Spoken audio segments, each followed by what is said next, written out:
Tara Barrett is one of the most interesting people I've ever met. Our Tara Barrett is live on the scene and has the very latest. Let's go back out to the scene where our Tara Barrett is standing by. Hi, Tara. Tara Barrett is also in Champaign tonight. News Center 17's Tara Barrett joins us now live from Springfield. When she decided to leave a very successful career in broadcasting and had a future, she'd put in her time. Good morning, and thanks for being with us. I'm Tara Barrett. And I'm Scot England. Time flies when you're having fun. I've never heard of this. I've never heard of someone going from the news desk to the tractor seat. H is for Hume, population 400. But Hume is also the hometown of News Center 17's morning anchor, Tara Barrett. We're looking for a picture of Tara Barrett when she was young. I can see. Okay. This one, she was in the Little Miss Edgar County pageant. So this is the home that Tara, did she grow up here in this home? She was 2. You know your daughter's going to kill you guys for letting me come in your house. Her grandpa, now he'd be rolling that a woman's taking over the farm operation. Scott, let's talk for a second, just me and you. Just me and you. Yeah, not Tara. Oh. In the last year, there's been 3 times now Tara has stolen our spotlight. Yes. When she was having a baby, Yes. when she had the baby, She had the baby. and now she's leaving on a jet plane. She announced that she was going back to the farm, and I said, "You're doing what?" Tara Barrett's last day on our morning show. You're not coworkers, you're friends.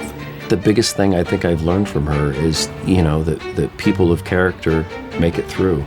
Things all kind of changed when Tara's brother, Corey, got killed. She's overcame a lot of things. It's kind of a rough card that she was dealt. When her dad passed away, I thought, oh, she don't realize what she's getting into.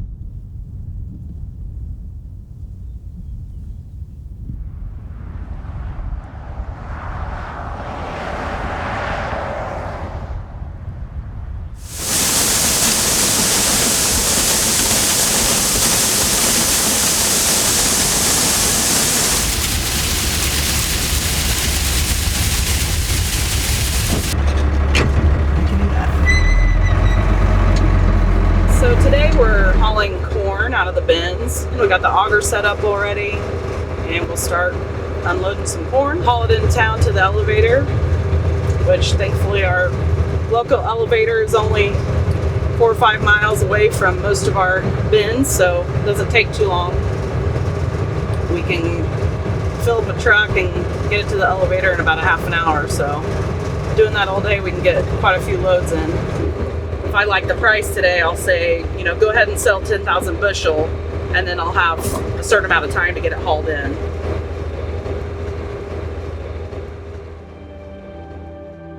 I was thinking about how much my mom did on the farm. Yep, we were teenagers when we got married. And he worked at the fertilizer plants, and he was a coal miner for 5 years because my family was in coal mining. He was raised about 2 miles south of here in a little farmhouse. And, I knew a lot of women that were involved on the farm. My grandma was involved on the farm. Yeah, my mother always told me that hard work is good for you and you last longer. And she said, if you love your work, you'll do fine.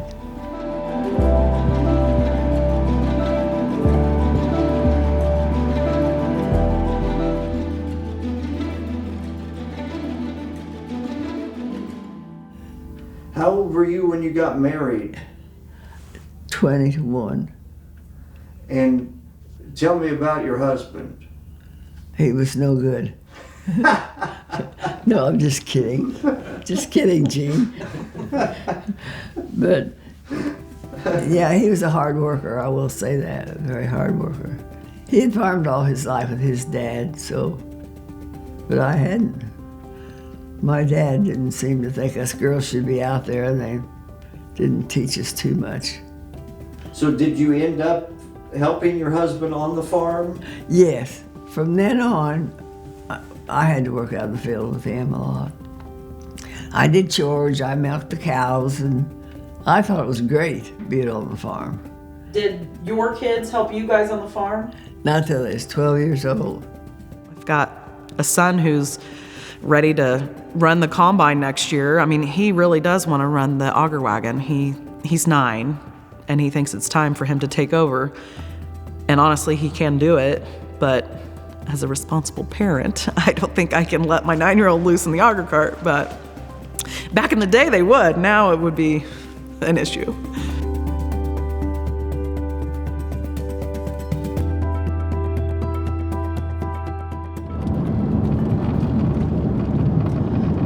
And that's what you do on this road. Yeah. Because you'll know everybody you pass. But I think the farmer wave is the one finger wave. Nashville's close to that. Is it a different finger? Yes. Yeah. I grew up here. The house didn't look like that. My parents since remodeled, but I think we moved here when I was like 4, so that's where my brother and I grew up and where my mother still lives today. The Barrett home was filled with love, and Tara's brother Corey had a special love for her from the day she was born. The minute I brought her in, he adored her. He would sit by her and he'd rock her, and he just adored her and always did. Yeah, they were very close. Yeah, I'm a farm girl, I'm a country girl. Like, I was around it my whole life. Like, we raised hogs when we were young. We were in 4-H. She enjoyed growing up on the farm, but Tara never thought of a future as a full-time farmer. And I was around it, but I wasn't interested in it. It wasn't my thing. I mean, I was pretty set on journalism. I liked that, so it never even crossed my mind.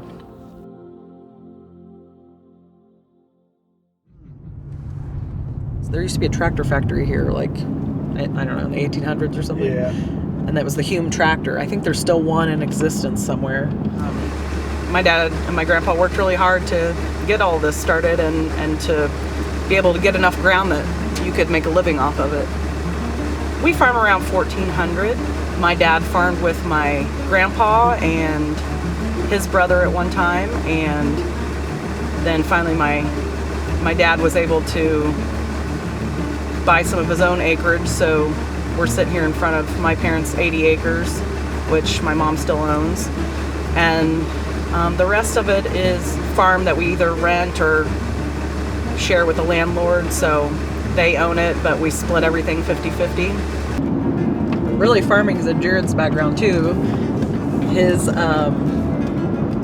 grandpa Cleo Duzan was also a Central Illinois farmer. He went on to become the chairman of the United Grain Farmers of America. In 1969, he helped lead a group of tractors from Illinois to Washington, D.C. to draw attention to low prices farmers were getting. He was very eccentric, loud, ornery, but he was ingenuitive. He was always trying to pioneer new ideas with farming. Grain dryers and different things, and sold patents to farm fans, and led a tractor drive out to Washington, D.C. His first trial run, someone told me, was he drove a tractor to Springfield to try it out, to do a test run. Ran out of fuel about, somewhere between Decatur and Springfield.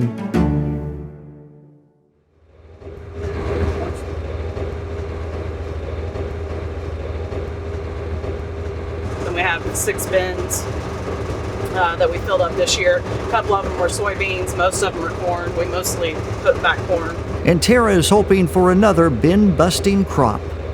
Our yields for corn and beans were really good this year. Me personally, they were some of the best we've had. So you're always trying different things every year to boost your yield. And since I'm new to this, I kept things the same as my dad did them, and every year I try to incorporate something a little bit different. So when I was in college, I already knew that I wanted to stay in Central Illinois. I wanted to live here and raise my family here. So my goal was to work at one of the local TV stations, and I wanted to be a reporter. Tune in tomorrow at 5:30 for the River Region Evening Edition. Have a great night. My goal was that was going to be my career. course, we'll have more on this story tonight on News Center 17 at 10. Reporting live in Forsyth, Tara Barrett, News Center 17. Well, the first time I met Tara was that she was a videographer, and we were out on a story, and that was the start of me watching Tara progress through the industry of broadcasting. I thought it was really cool that there was a female photographer because prior to that I hadn't worked with any. She never had that air about her. She never had that sense of I'm better than someone else or I'm on TV. So no, it was always down to earth, and it was always a real genuine sense of connecting with the audience. It felt like she was talking to you. Center 17's Tara Barrett joins us from the House Chambers in Springfield now. Tara, what did you hear from people today? You kind of knew that there was something special about her, that she wanted to do more, that she was a good storyteller, that she had the drive to do a little bit more. So she just kind of worked her way up. That's hard to do. It's really hard to express oneself honestly on television, and she did that very well. News Center 17's Tara Barrett joins us live now to show you how this weather affects those who drive for a living. Tara. She became a very seasoned and good reporter, and then from that she went on and became a very popular anchor in the morning. Good Wednesday morning. I'm Scott England. And I'm Tara Barrett. It is 6 a.m. and Greg Trumbold is in the house. How's it Somebody going? say Tara Barrett? The gang is all here. Yes. 2 a.m. was the morning wake-up call for the news station. I mean, we were on air at 5, so I had to get there before that, and I also had an hour drive. Tara was, I'll say solid, just like unflappable. You know, she has a great sense of humor, but trying to get her to bust up on air, it's almost impossible. That's what I mean by solid. I feel like I learned so much about the world, really. With Tara, what you see on TV is what she is off the air. She is truly the girl next door who happens to be a great TV news anchor. I loved what I did. I did like the rush of, getting out and getting a story and getting it back and getting on air. I really loved the connection with people. She was on TV for quite a few years. Did you ever watch her? Every day, if I could. And the days I missed, I had to ask some people questions, what she said and everything. It was always tough to get Tara to get into the silly stuff because, that wasn't her work persona. In July of 2009, I visited with Tara's mom and dad. We're looking for a picture of Tara Barrett when she was young. Well, I think we probably can come up with one. We'll go inside and see. Okay. It was an exciting time for her parents as they celebrated her brother Corey finally joining the family's farm operation full-time. But yeah, of course you remember it. Because, we'd planned forever. He was 32. And we'd waited so long to bring him into farming with us because you just can't snap him into farming. With her brother ready to help her father on the farm, Tara continued anchoring the morning show. She was also busy planning for her wedding that was just a month away. We dated for 10 years before we got married. Really? Yeah, we weren't in a hurry for some reason. My son Corey was going to come in with us farming. And actually it was his first day that he actually was going to farm with us full time. But on Corey's first day, the lives of the entire Barrett family were changed forever. Things all kind of changed when Tara's brother Corey got killed. I lost him in a motorcycle accident, yeah. This is my brother's motorcycle. My mom had it redone, and we've just kept it. So, not sure we don't have any plans for it. We've just kept it because, again, we didn't have the heart to get rid of it. Tara was getting married the end of the next month, and we decided, Tara's like, let's just call it off, Mom. And I'm like, no, we're not. I said, Corey wouldn't want you to do that. And 1 month after her brother's death, Tara's wedding did go on. Tara and Jared's wedding day was a joyful celebration, one that was needed after a month of unbearable sadness.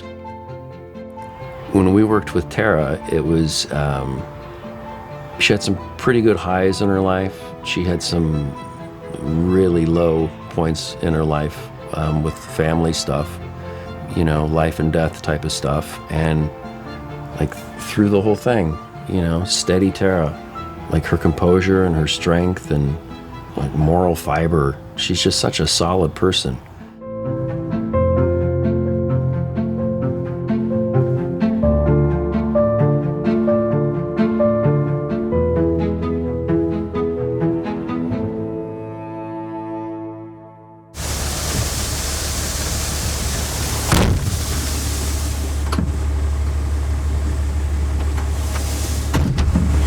So, funny story.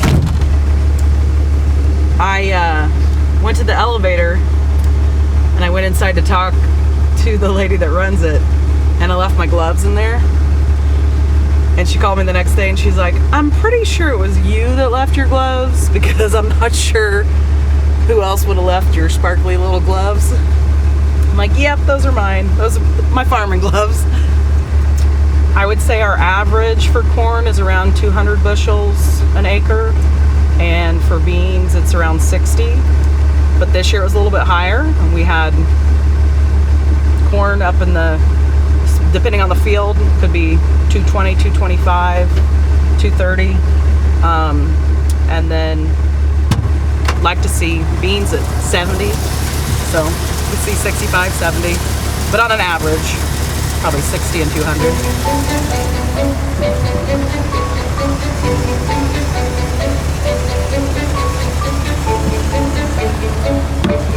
Probably got like 2 minutes. The one day I heard and she announced that she was going back to the farm, and I says, you're doing what? 2011, I was pregnant with my first child, and my brother had passed away a couple years before that, and he helped my dad on the farm. Ron Barrett's dream of passing the family farm operation on to his son would not happen. But then he came up with a surprising proposal. He came to me and asked me if I would be interested in coming to help him, and then I would have downtime to stay home with my daughter and could kind of make my own schedule. So that sounded appealing to me. Once you have a baby, you're like, well, yeah, I want to stay with them as much as I can. The only time she's cried is when we change her diaper or give her a bath. And you were in labor how long? A long time, about 17 hours. Wow. You know, every parent always says you'll never love someone like when you have a child, and you can't describe that feeling until you do have a child, and that's really true. Like. And I remember when I was told, and she told me that she was going to go back to the farm. And I thought, being a farmer myself, and I know the passion and the love of the farm, and I thought, this is very interesting for what she's going to go do. It has been fun. We got the whole group in the house. Greg Trumbold. Hey, you know what? I mean, okay, we've had some, you know, Scott England is back with us, which is good news. Tara Barrett. Tara Babe. Had the baby, you know, yay, and now she's back. Actually, I believe I went on maternity leave and then just told him I wasn't coming back. You even made me a cake that said, welcome back, and goodbye. Welcome back, crossed out. Yeah. And I got it to the checkout, and they said, did they mess up? And I said, no, that's the way I ordered it. That's funny. Welcome back, Tara. Who would think that you would have such a career change from what we do, following the news, you know, wearing suits and makeup, to going to the farm field to wake up at the crack of dawn? I've never heard of this. I've never heard of someone going from the news desk to the tractor seat. But there was something else I think that was working on Tara, was love. And I think it was love for her family, to go back and work with her father and her mother side by side on a daily basis. Good morning, and thanks for joining us. I'm Tara Barrett. And I'm Scot England at 6:30 on a Friday morning as we say goodbye to our friend Tara Barrett. That's the last time I'll say that.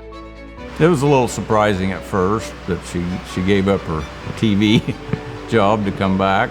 To take on the responsibility when her brother couldn't, it just showed how important family is to her. So I had her in April, and then got to spend the summer home with her, and then when we started getting closer to harvest, I started coming over here, and I actually thought I was going to be like working on books or doing things in an office, and I was getting trucks ready for harvest and learning how to change oil and airing up tires and greasing zerks and learning all kinds of stuff.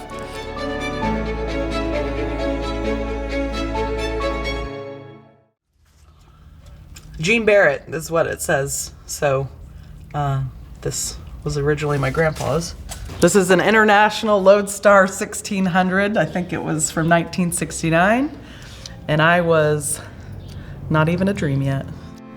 We'd get our chemicals, and then I'd have to fill that big tank up with water, and then we did our own mixing, which saves you a lot of money, but you know, we had a wooden ladder to get up and down in the back, and sometimes it wouldn't start. So nowadays we have a tank, so we're moving up in the world. I must have just used it for 1 year. The last sticker's 2011, and that's when I started. After I left the TV station, I was kind of a hired hand and just did whatever he told me to do, and so this is the truck. I would drive over to the fertilizer plant to get chemicals. He taught her, and he expected her to do it too, you know. He expected her to grease that combine and do these things, you know, that you do. He didn't give her any slack because she was female. I helped my dad for several years on the farm, but I by no means knew that I knew it all, because I knew I did not. I just kind of did what he told me to do, and he took care of everything else. So as far as like, there's just so much that goes into it that you don't know until you are in it and you are running it, between chemicals and fertilizer and seed selection and you know, working with farm managers at banks and landlords and the bookwork. I mean, your accountant too. She decided to leave a very successful career in broadcasting and had a future. She'd put in her time, and she left it to go back to the farm. To go from wearing a suit every day to, I mean, jeans and a hoodie, it's my typical attire. I didn't know all the specific things he did throughout the year. You know, in my mind, it was like, come help at harvest, come help at planting, you know, mowing in the summer. Got to spend a lot of time with my kids in the winter, so farming was easy. But when you're the one doing it and making all the decisions, you realize it's year round and there are constantly decisions to be made. So this is our seed notebook. So I just kind of draw out a map of all our fields just to have a visual and write down how many bags of what variety we need and where we're going to put it. Yeah, this just helps me keep track. I like to be able to see it on paper.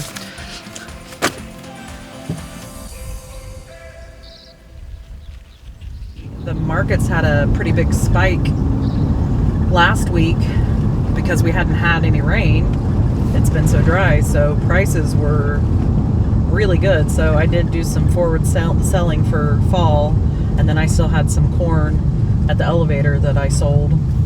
June corn cash price, anyways, for our local elevator is $5.51, which it was over $6 when I sold some last week. And soybeans cash price right now is $14.78, so that's great, but I don't have any beans to sell. We ended up getting a new bean platform because we had so many problems. I mean, I barely made it through harvest with that bean platform. It was a big headache. In her quiet moments, Tara might have wondered if she had made the right choice in giving up her television news career. Her father never had any doubt that he was doing what he was meant to do. He just loved being a farmer. His dad too. He made her work.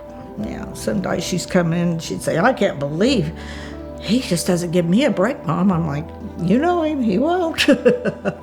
She just wanted to be on the farm, I guess. I really didn't want her to, and I didn't want her to be a farmerette. I was so much against it.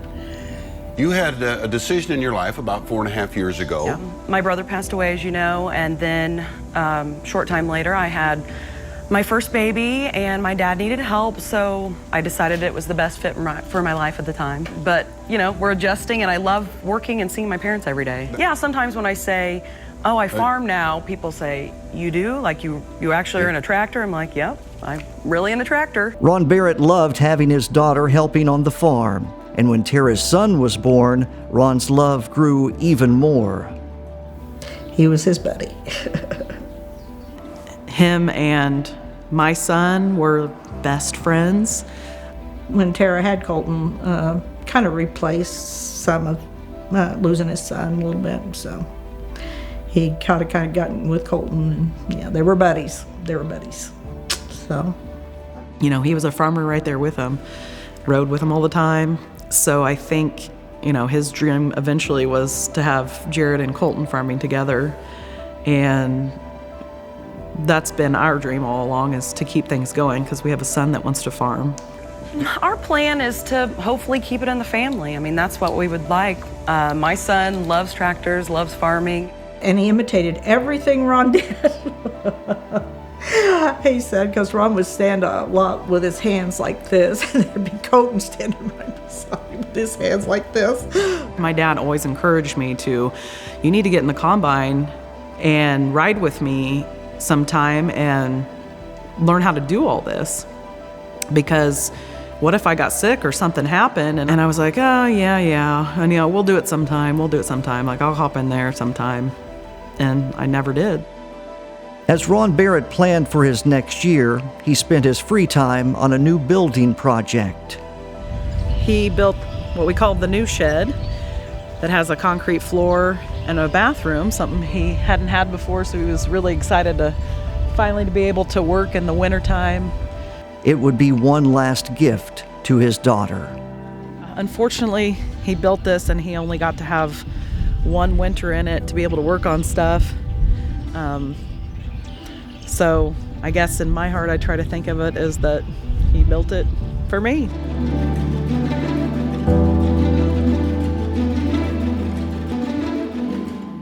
He was diagnosed with esophageal cancer in January. My dad was sick for 6 months, so when it came to planting and spraying, as we progressed through those months, he got worse and worse. So it got to a point where I was helping him get into the sprayer. I was loading everything because he couldn't lift anything. He was so sick from the very beginning. When it came planting time, Tara and I had to lift him up push him up into his planter tractor. He's a tough guy. It was not good. My mom was having to come out, and he was on a feeding tube. He couldn't eat, and she would feed him in his feeding tube in the tractor. I've been a registered nurse forever, so I kept him at home, and I could do all his treatments. So he did get to stay home on his farm. We knew that it was stage 4 cancer and that he had a very short time. He was like, well, I'm going to try to make it to harvest, you know, and at that point it was obvious that wasn't going to happen. You know, like riding in a sprayer is pretty bumpy, and he was in a lot of pain, and he just pushed through because in his mind, you have only so much time. It had to go on the ground. You had to get that done. So he got it done. He wanted to make sure we had a full crop and everything was paid for on it. So that's what he did. But we did get to our last field. It's not a square field. It's oddly shaped. And he said, I can't do it anymore. I'm just in too much pain. He said, do you think you could spray this field? And I was like, no, I can't. Like, I have no idea what, I mean, I'm riding with you, but I don't know what I'm doing. I told him, I'm sorry, I can't. So he finished spraying it, and we came home, and I helped him out, and we drove him in a golf cart home, and he really was bedridden after that. And just went downhill from there, and he passed away in July.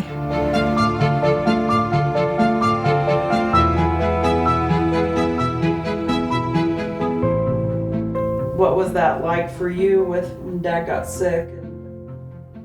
Oh, my heart was broken.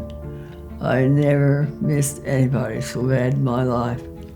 He never complained, and I know he was in a lot of pain, and he never complained.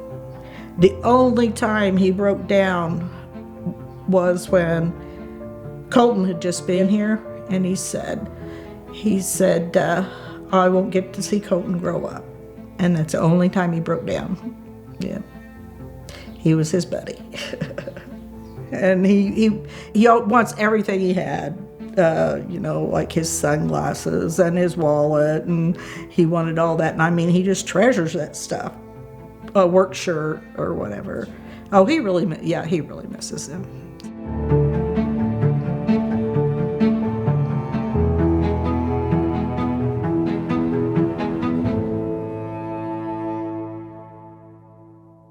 It's kind of a rough card that she was dealt, so. It was really scary and it was really stressful.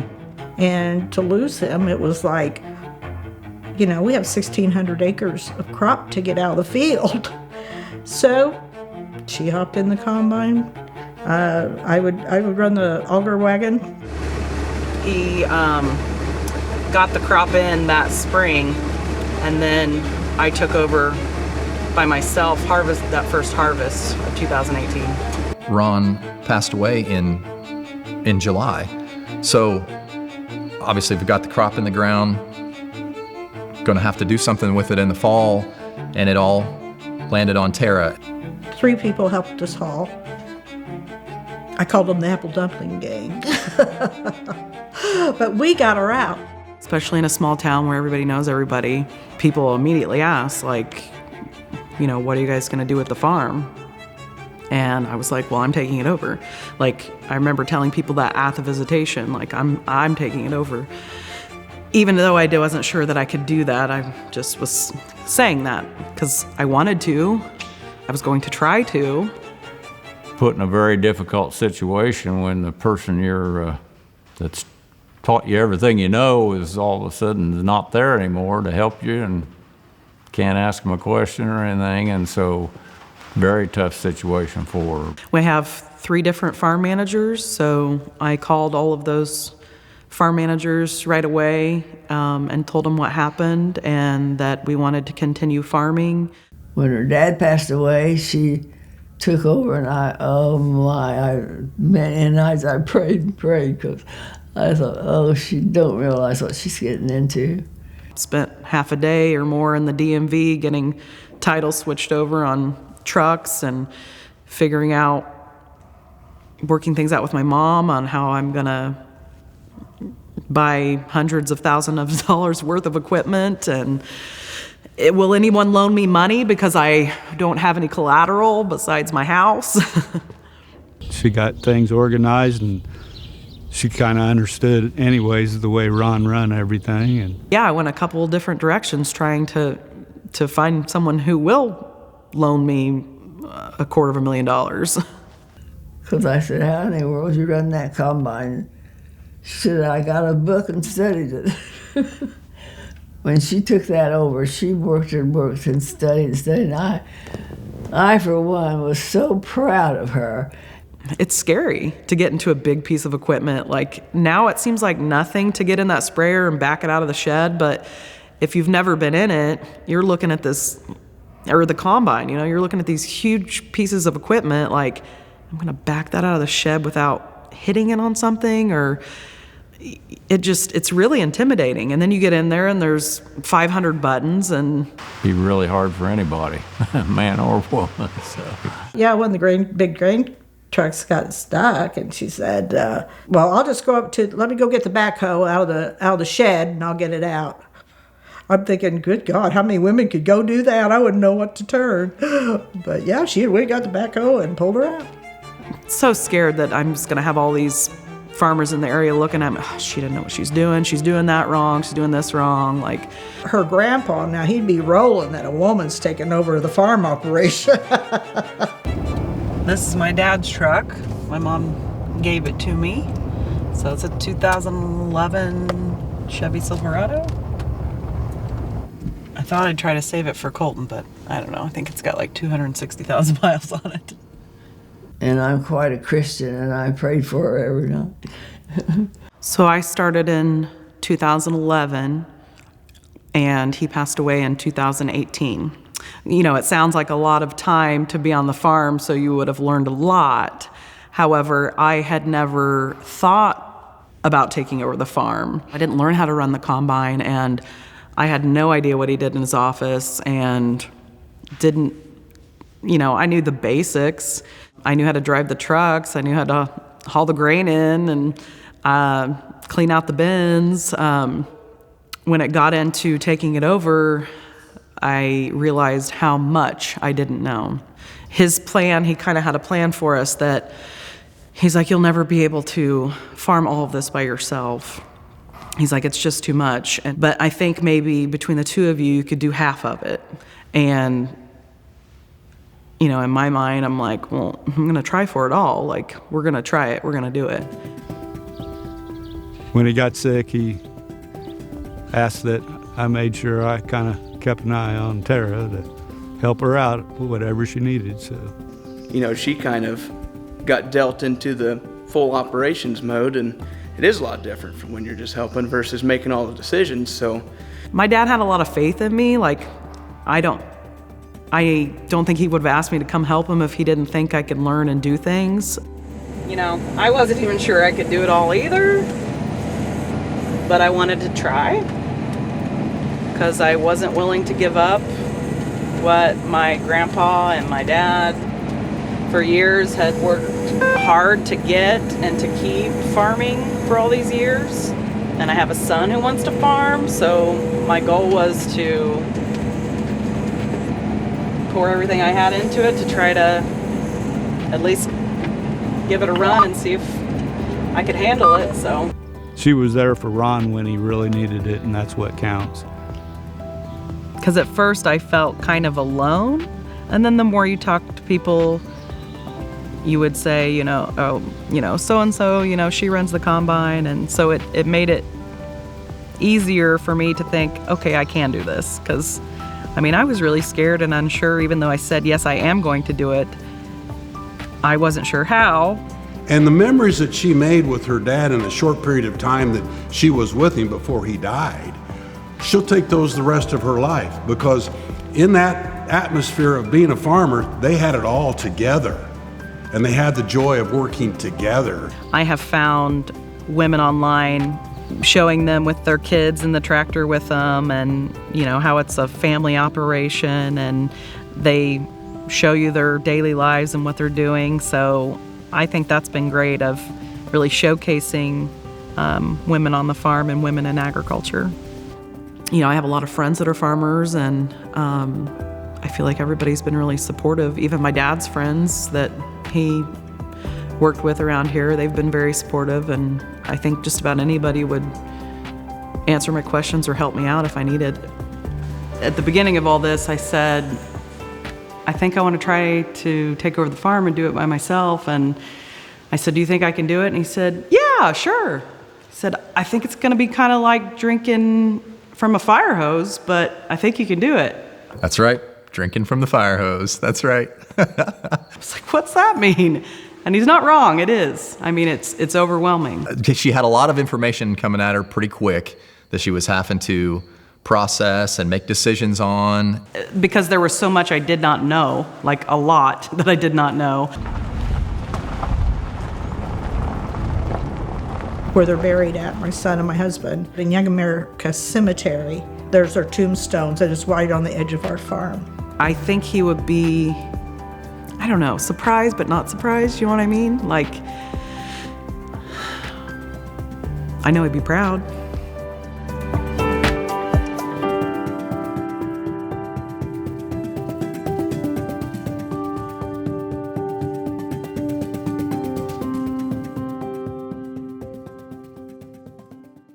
Can you tell me about your tattoo? I've got two of them. I have my dad's signature and my brother's signature. I guess what started me wanting to get the one for my brother, I was just really having a hard time with it, and I had a necklace of his that I wore all the time, and I guess I wanted something permanent of him to be with me all the time. He had really beautiful, like, calligraphy type handwriting, and I just loved his signature, so that's why I got that.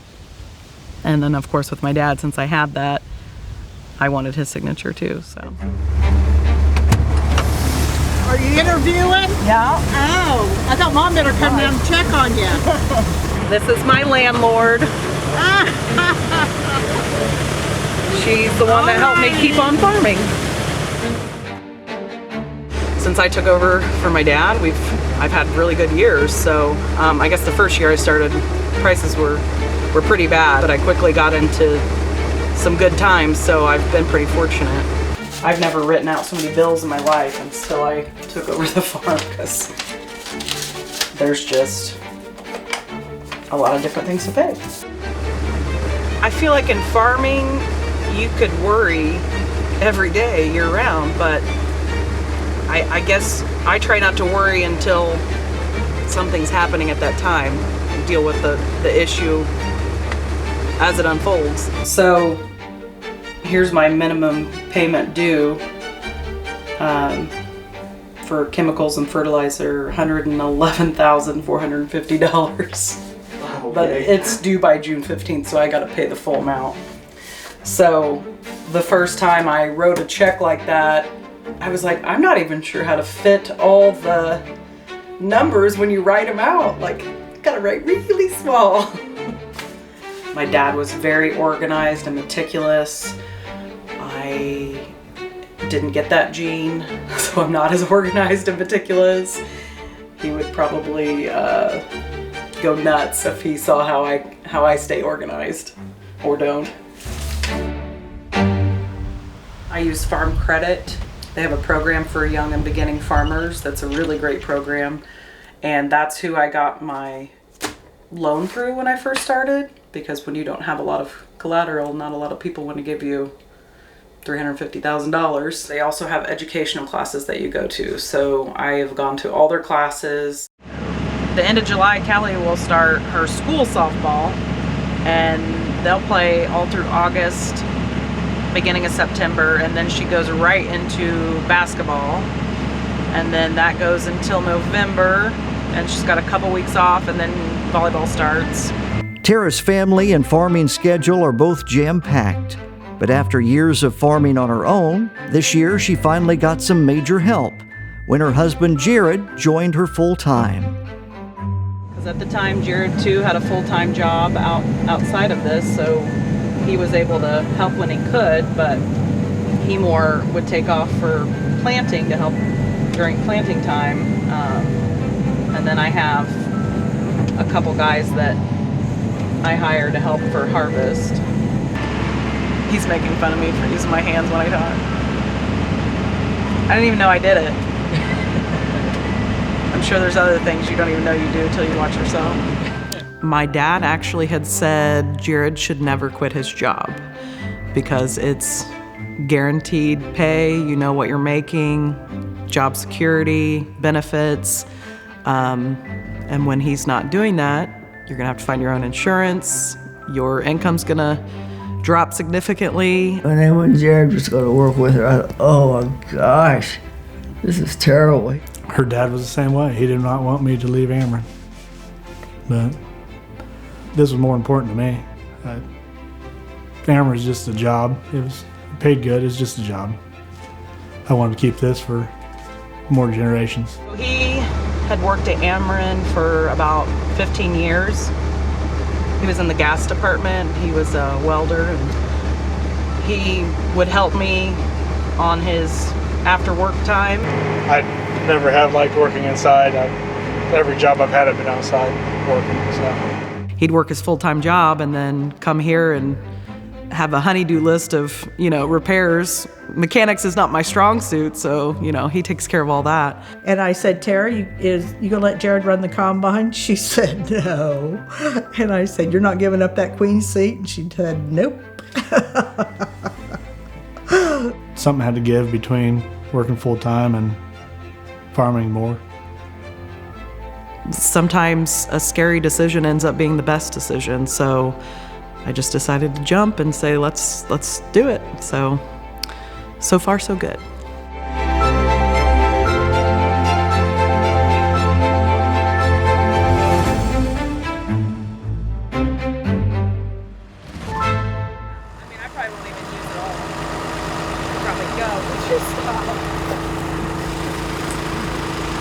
Not fun and games. See, I gotta whip him to get him to work right.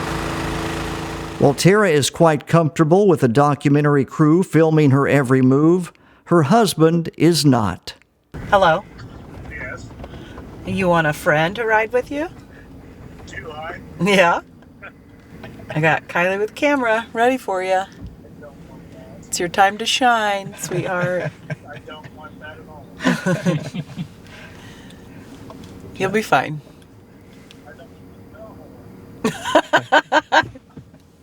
All right, bye. What a baby. I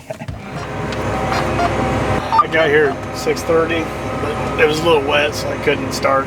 Moisture in the ground causes the corn stalks to pull out of the ground, and it gets plugged up, and you drag a bunch of the trash up. Yeah, I'll show you in a second. Oh shit, I'm all that. That's the problem with it getting wet.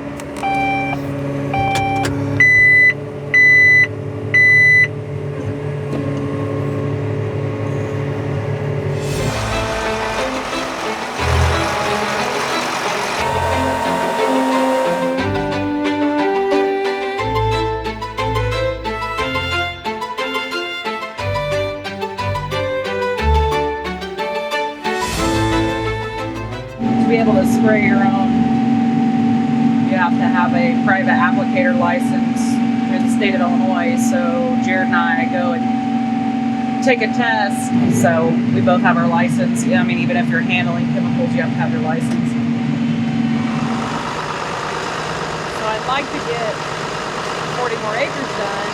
It's 4 o'clock. I need to leave my house at 5, which we're 20 minutes from here. So, I may have Jared go get Colt and get him because he has to be there early to warm up. And I'll finish spraying and I may just go straight to the game. Tara's day will end almost 17 hours after it began, long before sunrise. My son has a baseball game at 6, and my daughter has a track awards banquet at 6 in 2 different towns. And then my daughter has a softball game at 8 o'clock. We have someone taking her to the awards banquet so we can go to the baseball game because Jared helps coach. When we get done with the baseball game, we'll go to the softball game. So we should get home like 10:30 probably tonight. I've got dinner in the crock pot and hopefully we'll have enough time to eat when we get done spraying. Got to get home and feed them and get them in their uniforms and run out the door so we can get them where they need to go.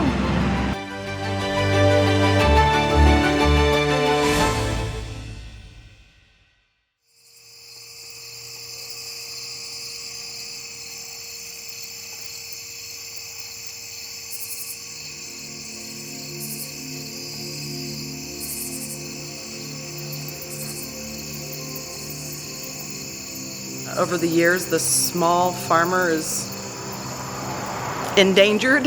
It's on the endangered list.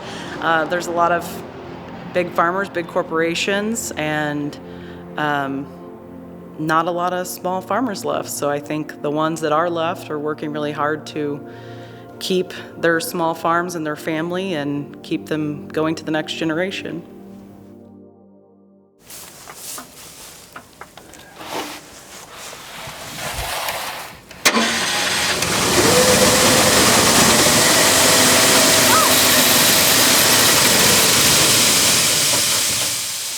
Normally there wouldn't be seed in there because I haven't opened anything up. Those leftovers dumped on my head. We'll be finding that all night. Yeah. Right together. Addie's mom's taking her to the game, so I don't have to leave early because she has an awards banquet. So I can stay for your whole game.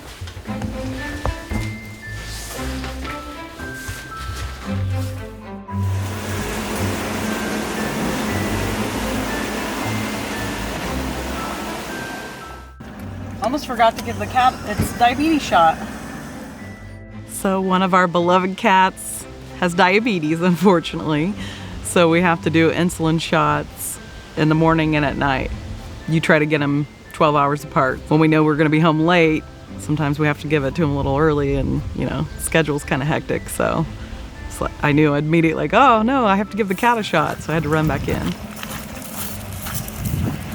All right, off to the ballpark.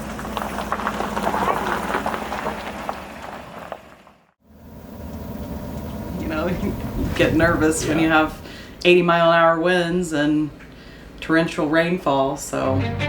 We've been talking about this backward C shape, never a pretty scenario because as the storms race out, very indicative of a wind damage scenario.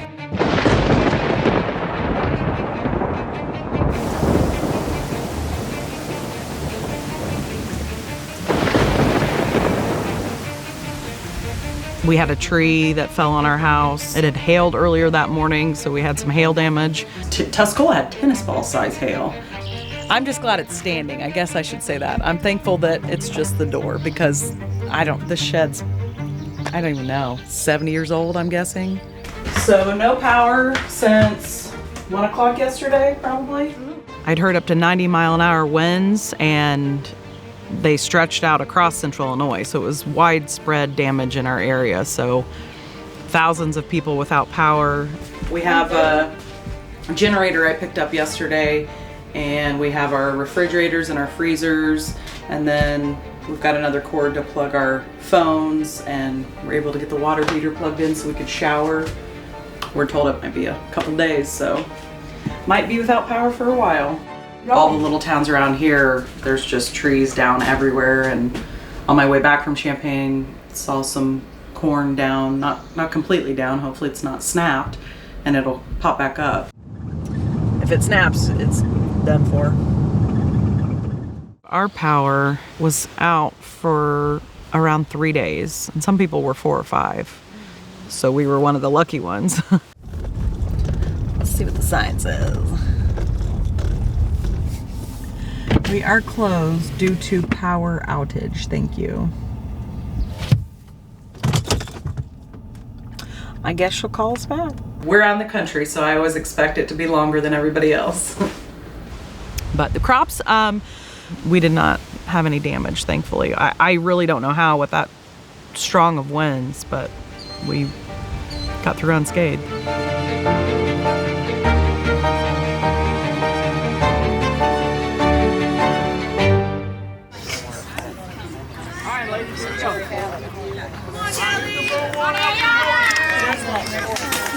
Go, Kylie! Go, Kylie! Go, Kylie! I just have to keep score and keep track of the balls and the strikes and the outs. It's pretty easy. You just have to pay attention. Fancy chairs.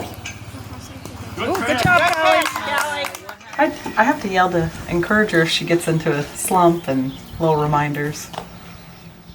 Or maybe she doesn't want me to. Maybe I should be quiet. I don't know. It's okay, you got it, Kylie. And I'm also running the concession stand. Get it there! Yeah! Nice. Come on, catch it! Oh! Did Kylie say how she liked that training today? I really liked it. Really? Hey, I was just looking at the markets. It's $13.08 for beans for fall, so I thought I might sell like another 2,000 or 3,000 bushels. Okay. But Tara is concerned about her combine making it through another harvest. Typically, you put about $10,000 a year into them. Then when you're looking at buying a new one, got to weigh out how much money am I going to be putting into this versus upgrading, getting one with less hours on it, which is what we're looking at doing. I don't want to get a different combine. I'm kind of emotionally attached to the one I have because it's my dad's. That's part of the problem. The other problem is making a $40,000 a year payment. In an effort to get her mind on other things, Tara takes a family vacation. We went to the Red River Gorge area, which is a pretty rural area. It's a big place for hiking and kayaking and just kind of outdoor nature type things. So we went zip lining, some of us. I took a lot of pictures and a lot of videos, and remember that pond I was talking about that we swam in? My phone took a swim in that pond too. But I did find someone who did scuba diving, and they came and looked for it, and they couldn't find it either. Her time away was needed, but when she returns to her farm, Tara's thoughts immediately turn to the decision she must make as soon as possible. Should she replace her father's combine with a new one? Like I said, I'm more emotionally attached to this, like my dad, he's bought several combines over the years, but this was his last combine and it was the one I learned in and I don't want to let it go. How much is that one? $713,000. Jeez. Mommy's not gonna get that kind of combine. The one we're looking at is about $220,000. A brand new one, which we won't be looking at, quite a bit more than that. I mean, it's over $200,000. And I'm looking at a trade-in of under $100,000, so it's a big gap. And they probably don't have the sentimental value I have on it. I don't know. I feel like this is my combine. It was my dad's combine, and it's gonna be hard to let it go. I can still remember him when he first got it, sitting in the cab and reading the book. That's what he always was giving me, the book. You should read the book.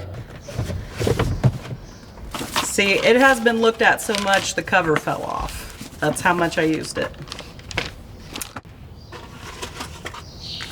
But I have my dad's notes in here that I keep. Just little reminders like feeder house drum up for corn, down for beans, rotor speed, chopper speed. Still have my toilet paper in here. When you're in the combine for 12 hours, you gotta go to the bathroom. So thankfully the cornfields are tall. Not just the fact that it's the cost of having to do it, but sentimental value to the combine your dad had. And you could tell that was the only thing holding them back. They knew they had a trade, but that was the only thing kind of holding them back from trading. So I'm like my dad in regards that I do get attached to things and I don't like to get rid of things, and I like to save money. But after months of reflection and consideration, in the end, Tara makes the decision to sell her father's combine.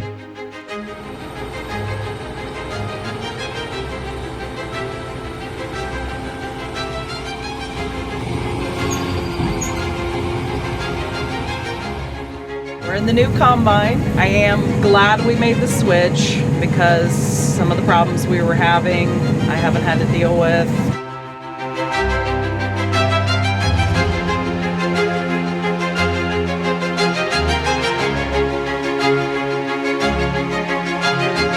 I had a friend who said they had something they wanted to give me.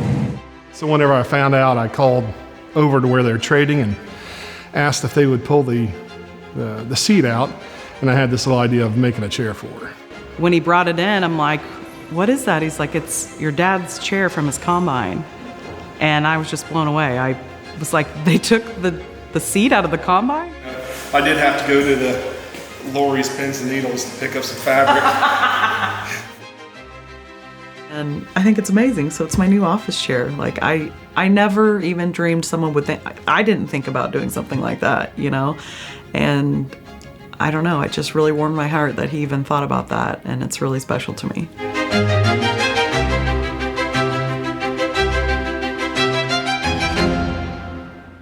I took our son to baseball practice at 5:30, and then I left there because I went to a school board forum.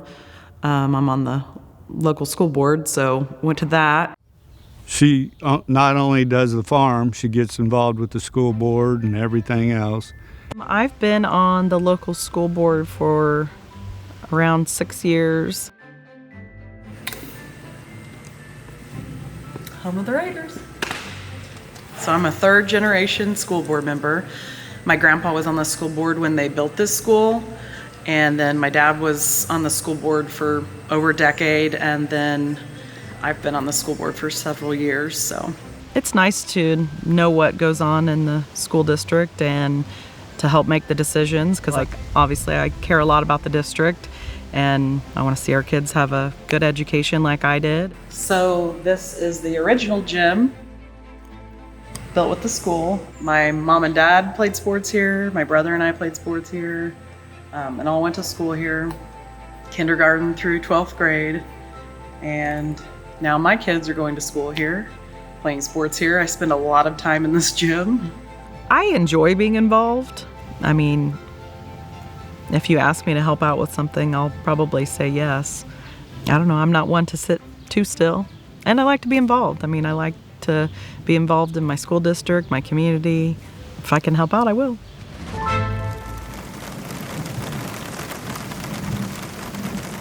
Farm life, I think to most people, is your whole family's involved.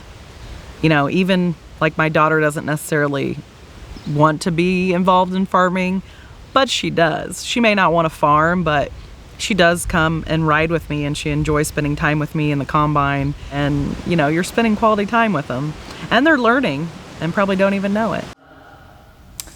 This is a 4320. It's been sitting in our old shed for quite some time. It hasn't ran in many years.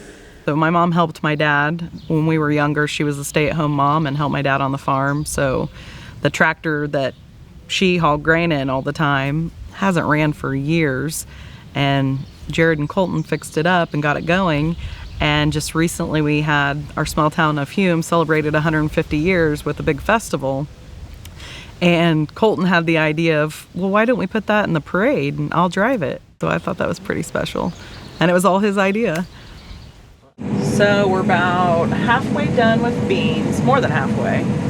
We have this field and then 160 acres south of town left. Been going pretty smooth. Haven't had any major problems out of the ordinary. We've had some trouble with some guards breaking on the bean platform. Our trucks will haul to the bend, which isn't too far away, and then Colton will start the auger for him, climb up in the tractor. He's out of school today, so worked out perfect. They can just unload the truck and he'll run the tractor. He got to drive the combine a little bit the other day, and I let him jump on the go, so he was excited about that. He was a little nervous, but he did fine. Honestly, it's probably been one of the smoothest harvests, knock on wood, that we've had so far. So far, it's been a great harvest.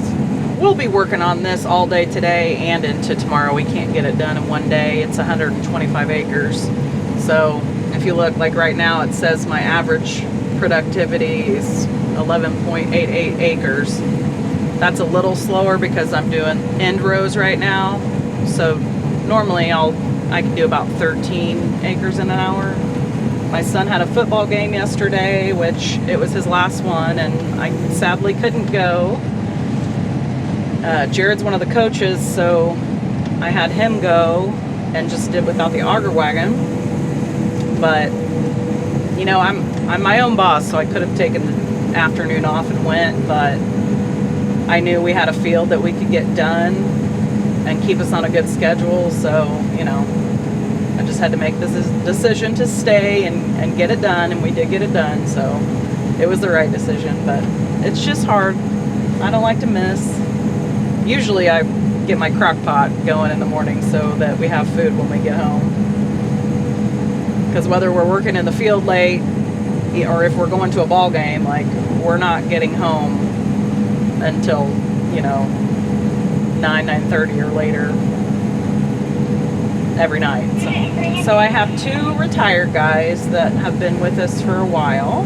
One guy's name is Kim, and he's been with us. He worked with my dad too, and then Frank's been with us for, I don't know, it's been a while now, maybe 4 years. For whatever reason, I've been really stressed today and kind of down in the dumps. Ideally, I always set a goal to try to get done before Halloween, and that usually works out. So that way I can take my kids trick-or-treating and we can just have it wrapped up before November, but I don't think that's gonna happen this year. Felt like we got our beans done in a good amount of time, and then we got rained out for a whole weekend, which thankfully we did get our beans done before that big rain. Saturday looks like maybe the biggest chance of rain, but they're talking anywhere from 1 inch to 2 inches, so that already tells me we're gonna get into November.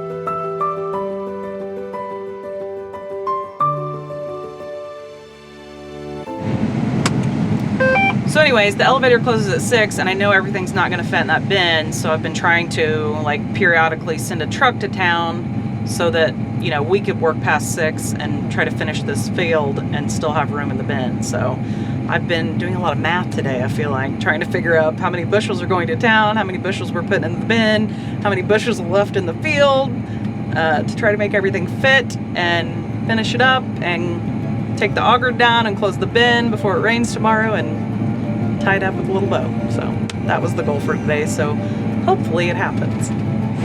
Because I will say, when it gets to this point in the season, everyone starts getting tired. You know, it's very repetitive work. So, you know, if you lose your focus or you start getting in a hurry because you want to get done, that's, you know, when bad things happen. It can be tough because I also have my kids at home who are hungry and my crock pot skills have been lacking as we've gotten into the season. You know, I'm all about it at the beginning. I leave them sandwiches or something in the crock pot so we can all eat when we come home, and I'm not cooking at 9 o'clock at night. But, you know, that wanes off as the season goes on. So I've got friends picking Kylie up from basketball practice, and I leave Colton some snacks for after school. I've got taco meat in the crock pots. I did get that done this morning. So a lot of teamwork, friends, grandmas. The yields have been great, beans and corn. Actually, the best yields I've seen for beans and corn ever since I've been doing it.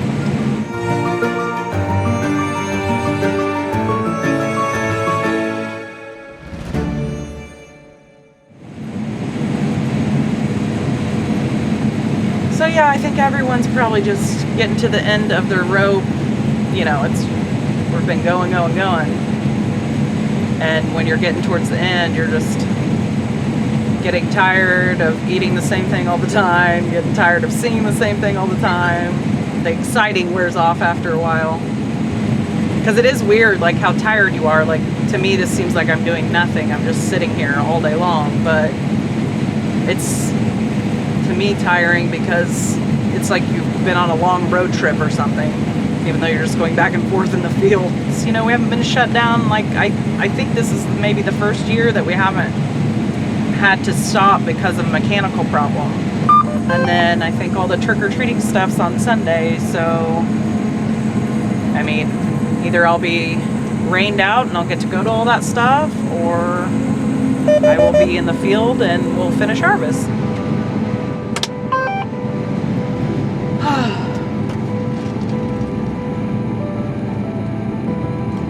I don't know why this day has seemed long. I still need to take my kids to get pumpkins. I feel like the end of the month and Halloween and all that has like completely snuck up on us. I think when I was pregnant with Colton, so that would have been 2013, that was probably the latest harvest we had. It was getting, I think it was after Veterans Day, I think so, well into November, and I had him December 8th, so there wasn't even a lot of time there. Like, I remember being towards the end of harvest, like, oh, we need to figure out a name for this child. So I browned the hamburger in it and then just let it keep on warm all day. So you might stir it up, please. And then I figured you could just get a bag of Doritos or Fritos and make like a little taco in a bag. Sound good? Better than a peanut butter jelly? Grandma got him a pumpkin pie, so I had to get whipped cream. But it sounds like he's just eating the whipped cream. All right, I gotta go, bud.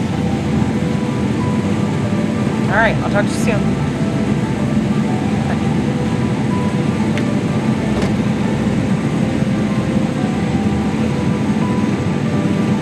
I think they're getting tired of it too. She's done amazing things. She's learned a lot. She's overcame a lot of things. I don't know, I'm proud of everything she's learned and how she handles everything. She does a really good job.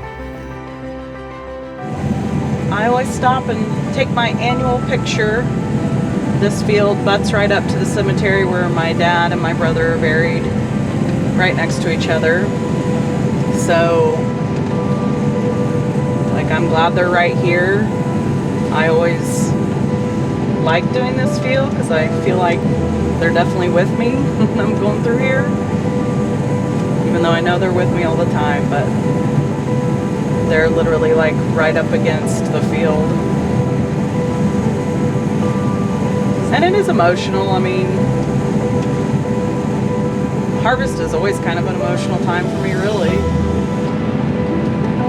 So yeah, I always just stop and take a picture. Just kind of a reminder that they're with me when I'm in this field.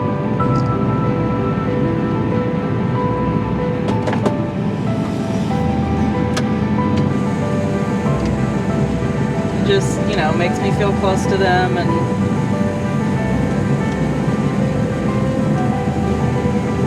like I know they would both be really proud of me. And yes, I couldn't have been prouder, and people talk about her. I grin from ear to ear. Yeah.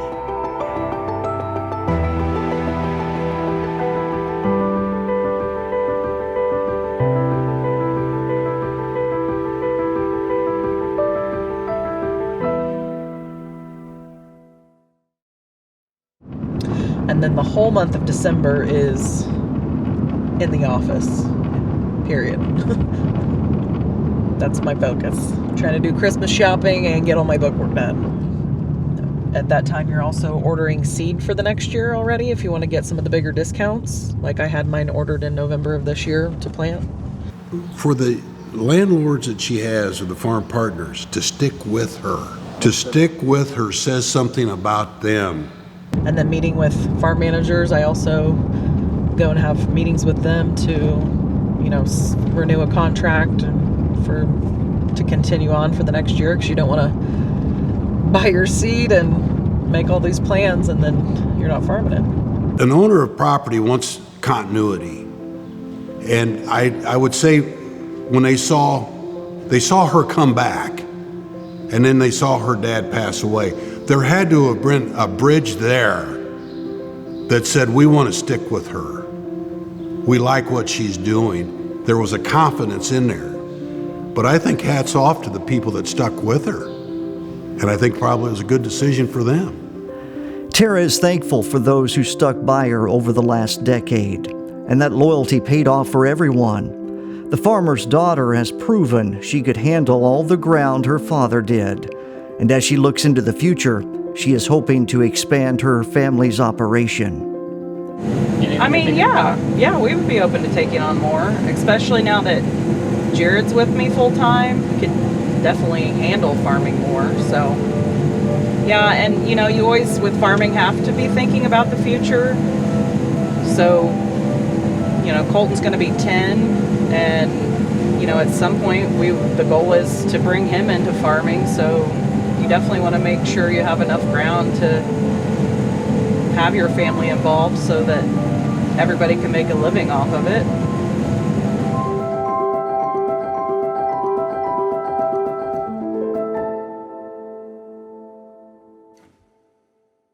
All your inputs have gone up significantly.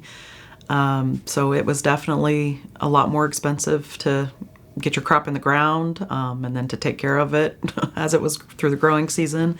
But you guys are going to make money from this year? Yeah, we'll make money. Yeah. Family farms, it's real important to keep it in the family and let the generations just keep going. Going to the next generation, that is my goal. I have my grandpa, my dad, me, and then I would like my son or daughter. And of course, my son's 9 and he's already wanting to be part of it, so I have no doubt he'll be ready to take it over. Oh yeah, Colton, oh my goodness, he's all about farming, all about farming. The essay that Colton wrote, Why Harvest is the Best. Why Harvest is the Best by Colton Duzan. Have you ever ridden in a combine or a grain truck? Have you ever ridden in a combine or grain truck? These are important parts of harvest. Harvest season is the best season. Harvest season is the best season. Harvest is fun because you get to drive equipment. I can drive the combine and auger cart. I ride in the trucks if I want to help unload the trucks in the bin. During harvest, I also get to have a lot of friends over and I get to spend more time with family. And I get to spend more time with family. Harvest season usually has a nice temperature and it's usually cool. Usually it's t-shirt weather or sweatshirt weather. Some people might not like harvest season. Some people might not like harvest season because they might think it's dusty and they might be allergic and may get annoyed. In conclusion, if you're riding a combine, you will realize it's fun and harvest season is the best season. In conclusion, if you go ride in a combine, you will realize it's fun and harvest season is the best season. Yeah, hopefully. I love it. It just warms my heart that he loves it so much. That's him. He's very passionate about farming. He enjoys it. It's just like, it's not something that's taught to him, you know, the love for farming was already in him, you know, and I don't know if it's from the time he spent with my dad. I think he was 4 when my dad passed away, so they did spend so much time together. He was his little right-hand man. It just makes me so happy that he loves it so much and he is so passionate about it. He could probably farm it now. I mean, he's that engaged in farming. So he will be 7 generations.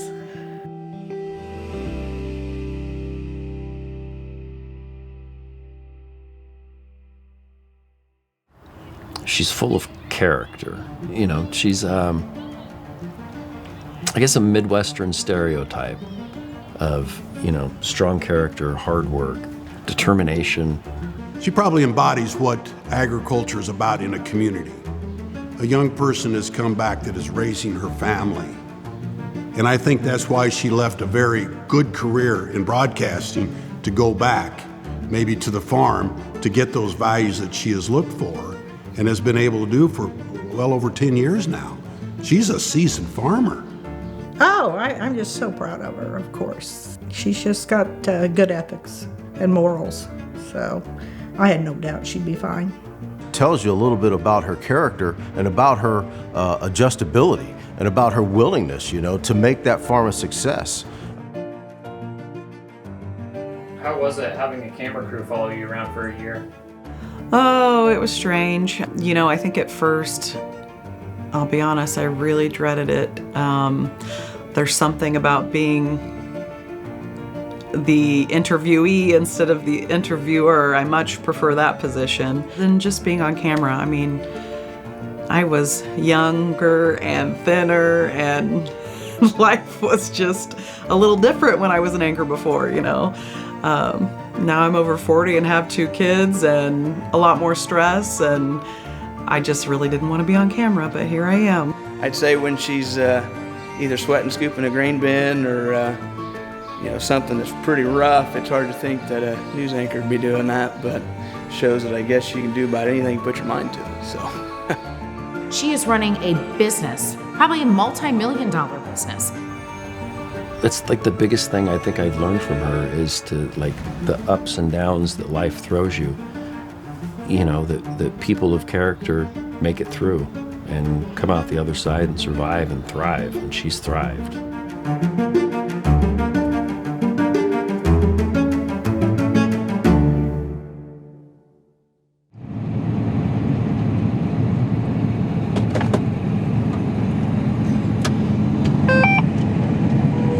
What would they think of you farming this year? I mean, I always think that my dad would probably be really surprised. Like, I don't think he probably would doubt I could do it, but I think he would be surprised that I'm doing it all.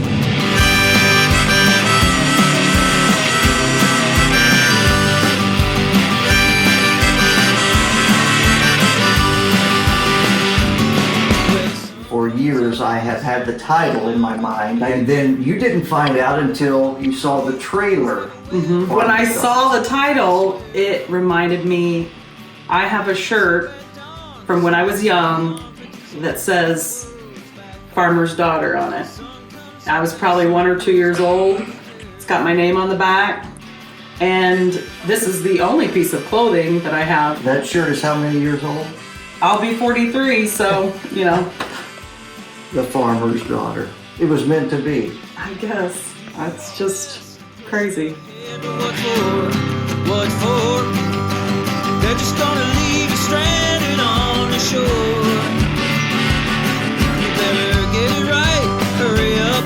It's good, but it's not good enough. Let's do your best, push ahead, but what for?